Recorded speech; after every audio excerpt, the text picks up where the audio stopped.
So, thank you guys for joining me. This is the Cat's Pajamas and Destiny casting the semifinals of the SC Reddit Open, brought to you by StarCraft.reddit.com, SCReddit.com, and their sponsors, ZenMagnets.com and NewGamesNinja.com. Here in the top right-hand corner, we have Domorin, our blue Terran player on Xel'Naga Caverns. Down in the bottom of the left-hand corner, we have Alternity. Alternity did select this map because unfortunately he did lose game one, mostly to the Banshee harassment in the beginning from Domorin. Both players actually opted for a cloaked Banshee harassment style play. Domorin decided to put up a couple of turrets to ward off those Banshees and provide detection. It was quite effective. Alternity decided to put up a Raven to try and ward off those units, get a little bit of mobile detection, but unfortunately it wasn't as effective. And Alternity did lose the economic advantage, wasn't really able to produce units at a good clip, and did fall in game number one. So this is game number two. Again, this is a best-of-3 set. The winner of this match will go on to face, the finals of the SC Reddit Open. So Alternity and his opponent both going to put up some barracks pretty soon. This is basically as standard as a TVT gets. The first couple of minutes, not all that interesting. The real question will be if these guys decide to skip their gas, go for all marine pressure. And Domorin and Alternity have both decided to put up gas. So we are in for a little bit longer macro-oriented match. One thing that I find strange, and maybe it's just because I'm unfamiliar so much with the matchup and not being a Terran player, is especially Domorin, who sees the value in using missile turrets to defend from Banshee play. I don't know why the Terran doesn't build their bases more compact so that the turrets can really cover more than just a couple buildings, you know? Yeah, that's my big complaint out of a lot of Terran players, to be perfectly honest, is that turret cover generally doesn't include anything except for the mineral line itself. And so especially whenever they're playing Zerg players, I've noticed on a lot of your matches that you can just go in with a good-sized group of Mutalisks and just absolutely tear up, add-ons. And those add-ons are so expensive, they take so long to produce, that it really does wreck a Terran player. The same thing kind of applies to a TVT, but no, I agree with you. I don't understand why everything isn't a little more compact and guarded. Especially in StarCraft 2 compared to Brood War. In Brood War, it was scary to make things compact sometimes. You'd see goons getting stuck behind pylons or crazy things like that. But in this game, do the depots, you can lower them. Everything rallies out of your base pretty easy. It's kind of hard to get units stuck in this. So yeah, I'm not entirely sure why you wouldn't see more buildings going up in proximity to the command center. But I guess that's why I don't play Terran, huh? Hey, I do play Terran. I'm not very good. I'm only mid-diamond, but I don't know. I take the same approach, and I've wondered the same thing, honestly. So we do have a reactor coming down for Domorin onto his barracks there. I don't know if this is going to be a tech switch. It could possibly be onto this factory. We could see some dedicated Hellions, and he's going ahead and putting up his next refinery as well. So double gas production. Alternity is actually quite a bit behind on his next gas. So I think that he's going to just try and get out as many minerals as possible for the time being. Just get out that bare amount required to drop down a starport. But otherwise, a little bit confused as to what this build's going to do. There we go. There's the next refinery coming down. So we are going to have a pretty conventional 1-1-1 play, but this won't be very high-tech units in the early game. Bunch more Marines at this stage in the game. He is finished with his factory, getting a tech lab onto that and putting up a starport immediately. Strange to see Alternity took that gas very late, but it looks like he's rushing for that starport even faster than Domorin was.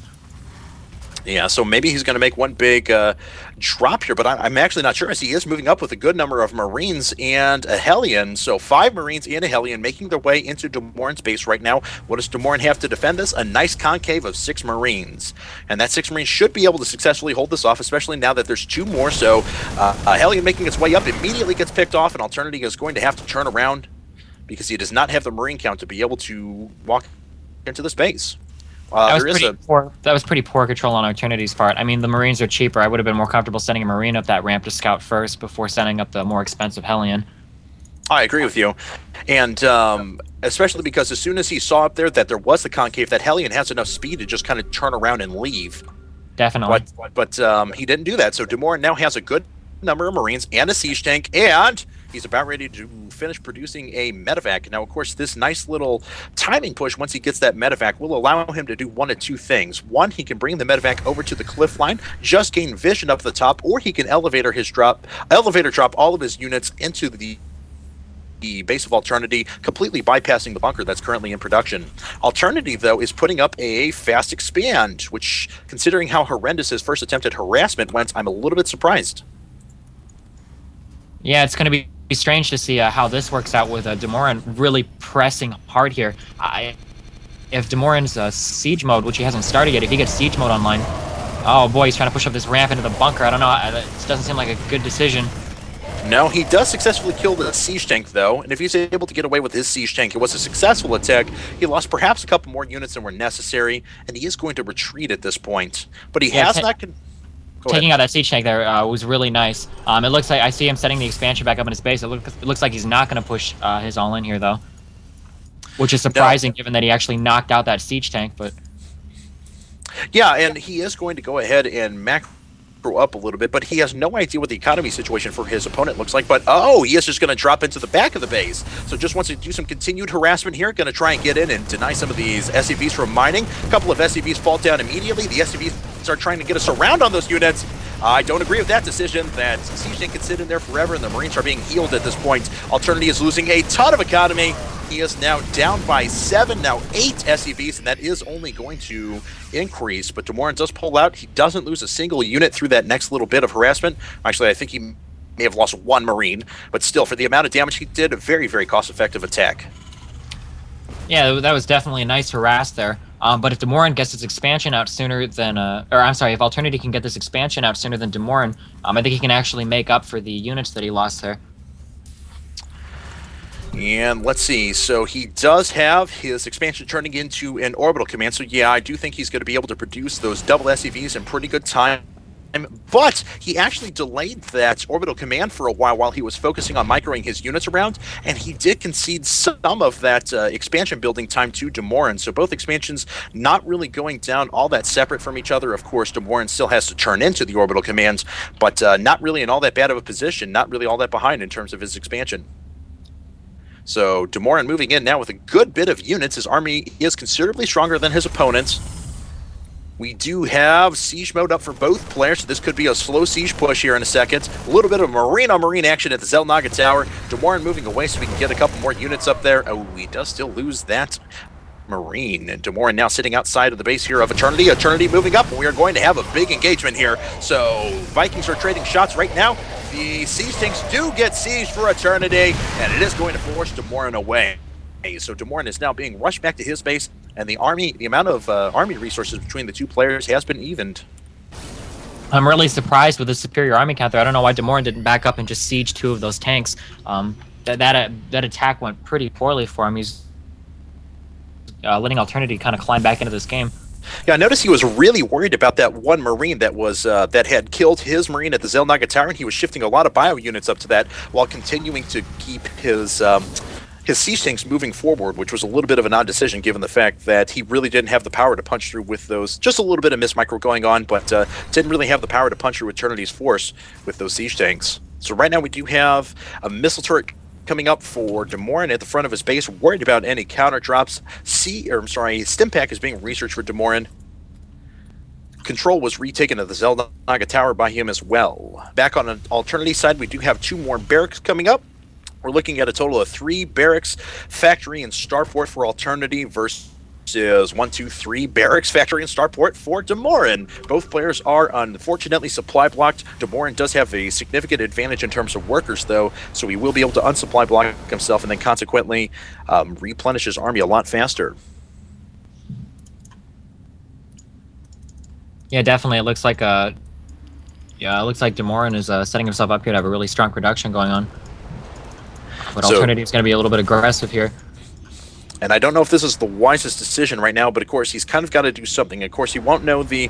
I would actually, rather than the push right now, I'd like to see a counter drop out of him and just try and take down the economy of his opponent, sacrifice a couple of units, that's fine, but just get in there and just rock some SCVs for a little while. We do have another... Some people... if you don't play TVT much, I mean, I'm a Zerg player, so I don't play this matchup much. But the battle for siege tanks is actually very much decided in the air. And seeing Alternity try to push here with no Vikings to defend these medevacs, if Domorin can knock out these medevacs with his Vikings, his tanks actually won't have any vision to siege, and Domorin's tanks will just be able to simply outrange Alternity's tanks. But Alternity is doing a nice job there of denying all the mining over at Domorin's base for the short term. I believe that Domorin is going to quickly respond to this. He is moving up a couple of Vikings, right now.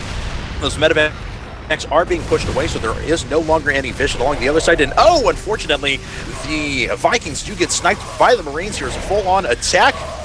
And Domorin is going to push into the siege tanks right there. The siege tanks do melt for Alternity. Army tab after all of that shows us Domorin is ahead by about twice the resource count right now in his army. Alternity trying to replenish whatever he can, but putting up actually 3 supply depots right now when he wasn't all that supply blocked or even close to it.